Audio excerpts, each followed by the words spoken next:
The morning my brother changed the locks on our family farm, he stood on the porch with a shotgun resting against the railing and told me I didn't belong there anymore. I looked past him at the red barn my father and I had built together 30 years earlier. Every fence post, every field, every tree carried a memory of our family. My brother believed a new deed made him the owner of everything. What he never realized was that our father had hidden one final letter in the place he loved most, and those few handwritten pages would change both of our lives forever. If you've ever trusted family with your whole heart, you'll understand why this story still keeps me awake some nights. The names, places, and events in this story are fictional, and the visuals are only used to help tell the story. My name is Thomas Walker. I'm 65 years old, and I spent nearly my entire life working the same 400 acres in rural Iowa. My father, Henry Walker, believed a man's word mattered more than any contract. He raised my younger brother, Daniel, and me to believe the farm was never just land. It was our family's history. When Dad became too weak to work, I took over most of the daily chores. I repaired fences, harvested corn, cared for the cattle, and drove him to every doctor's appointment. Daniel rarely visited. He lived in the city and only came home on holidays. Everything changed after Dad passed away. For the first few weeks, Daniel acted like the grieving son I'd always hoped he could be. Then one afternoon, he arrived with a lawyer carrying a stack of documents. "The farm belongs to me now," he said. I laughed because I thought he was joking. He wasn't. He handed me a copy of a new deed and claimed Dad had signed it just months before he died. I stared at the signature. It looked like Dad's, but something about it didn't feel right. "I've lived here my whole life," I said quietly. Daniel shrugged. "Not anymore." 3 days later, I came back for buying feed and found the locks changed. My truck, my tools, and even my father's old tractor were trapped behind the locked gate. Daniel stepped onto the porch holding a new set of keys. "You need to leave." I looked at the farmhouse where my mother had baked bread every Sunday, where Dad had taught me to repair engines, and where every family Christmas had been celebrated. Then I noticed something strange. The old weather vane on top of the barn wasn't pointing into the wind. Dad had once told me, "If that weather vane ever faces east when there's no east wind, you'll know I left something important behind." When I looked up at the weather vane, I felt a chill. Dad had built it himself 40 years earlier. He once told me, "If you ever see it pointing east on a calm day, don't ignore it."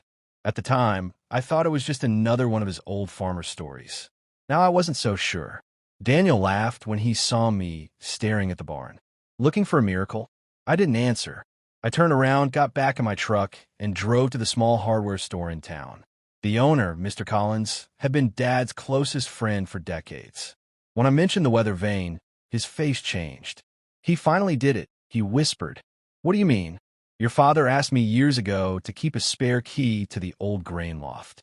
He said you'd know when it was time." He handed me the rusty key without another word.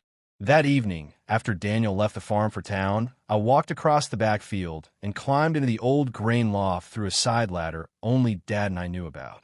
The place smelled exactly as I remembered. Dust covered every beam. Sunlight slipped through cracks in the wooden walls. I searched for nearly an hour before I noticed one loose floorboard beneath the workbench. Under it was a small metal box. Inside were family photographs, my mother's wedding ring, and a sealed envelope.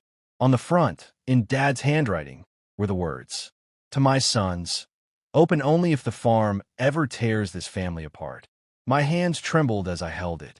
I knew that whatever was inside would change everything. That I sat alone in the loft for several minutes before opening the envelope. The paper inside was folded 3 times. I recognized Dad's handwriting immediately. "Thomas and Daniel, if you're reading this together, then you honored my greatest wish. If only one of you is reading it, then something has gone terribly wrong." My chest tightened. Dad knew us better than we knew ourselves. The next lines explained everything. The farm was never meant to belong to one son. I placed it in a family trust years ago. Neither of you can sell it or claim it alone. It can only remain in the Walker family if you work together. The trust documents are with my attorney, Margaret Ellis. I read the letter again to make sure I hadn't misunderstood. Daniel's deed couldn't legally give him complete ownership. Dad had made sure of that.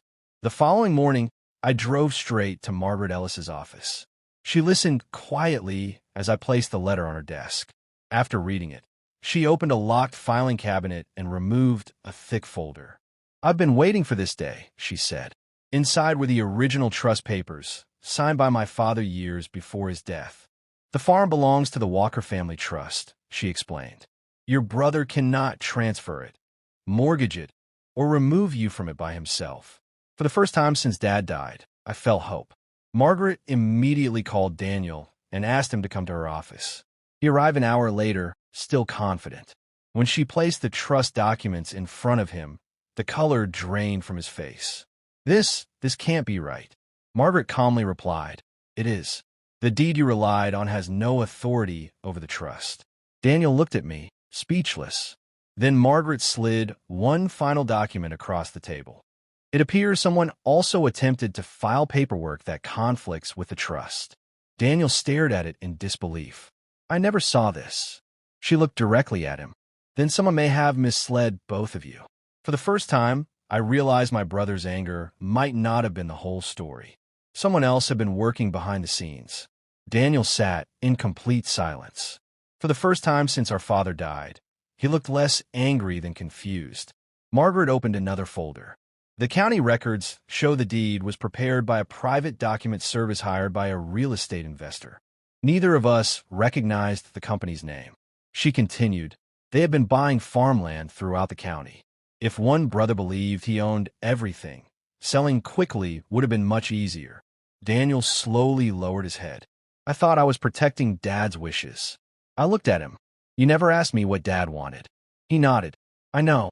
The investigation that followed revealed the document service had intentionally misrepresented the legal paperwork. They convinced Daniel that the deed gave him sole ownership, hoping he would sell the farm below market value. The forged filing was canceled, and the county restored the trust as the controlling legal document. A few weeks later, Daniel came to the farm carrying the old keys. "I owe you an apology," he said. "I'll let pride speak louder than family." I unlocked the front door and handed him one of the keys. "Dad didn't leave us this farm so we'd fight over it. He left it so we'd never lose our way home." Together we repaired the broken fences, painted the weathered barn, and planted the next season's crops side by side. One afternoon, we placed Dad's final letter in a wooden frame and hung it inside the barn where every member of the family could read it. It became more valuable than any deed. Looking across the fields at sunset, I finally understood what my father had been trying to teach us all along. Land can be divided, money can be spent, but once trust is broken, it takes courage, honesty, and forgiveness to grow it again. If you were in my place, would you have forgiven your brother after everything that happened? I'd love to hear your thoughts. Thank you for reading my story. If it touched your heart, share it with someone you care about. And if you enjoy emotional family stories, consider subscribing to Hidden Revenge.